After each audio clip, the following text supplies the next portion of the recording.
வணக்கம் நண்பா, நான் உங்கள் ஜான் ஜேடி. அதாவது பாத்தீங்கன்னா கவர்மெண்ட் சைட்ல இருந்து ஒரு விஷயம் வந்து இப்போ அப்டேட் வச்சிருக்கீங்க. ஸோ எதை பத்தி பாத்தீங்கன்னா டோல்கேட். ஸோ அந்த டோல்கேட் பத்தி தான்.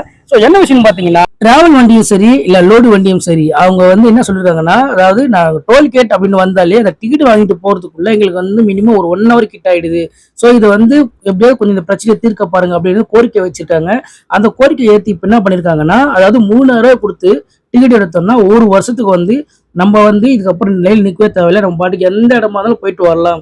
எந்த டோல்கேட் போயிட்டு வரலாம் சொல்லியிருக்காங்க. அதே மாதிரி பாத்தீங்கன்னா அது 30,000 கொடுத்தீங்கன்னா 15 வருஷத்துக்கு எந்த டோல்கேட் இருந்தாலும் தாராளமா வந்து நம்ம போயிட்டு வரலாம். இதுக்காக நம்ம தனியா நிலையில் நிற்க அவசியமே கிடையாது அப்படின்னு சொல்லியிருக்காங்க. இப்போதைக்கு இது ஒரு பேச்சுவார்த்தை மட்டும் தான் போயிருக்கு. இது கவர்மெண்ட் சைட்ல இருந்து எப்போ நடைமுறை கொண்டு வருவாங்கன்னு தெரியல. சோ இதை பத்தி நீங்க நினைக்கிறீங்க மறக்காம ஒரு கமெண்ட் பண்ணுங்க. முடிஞ்ச சேனலை ஃபாலோ பண்ணிக்கங்க. இது வந்தா நல்லதா கெட்டதான்றத மறக்காம கமெண்ட் பண்றேங்க.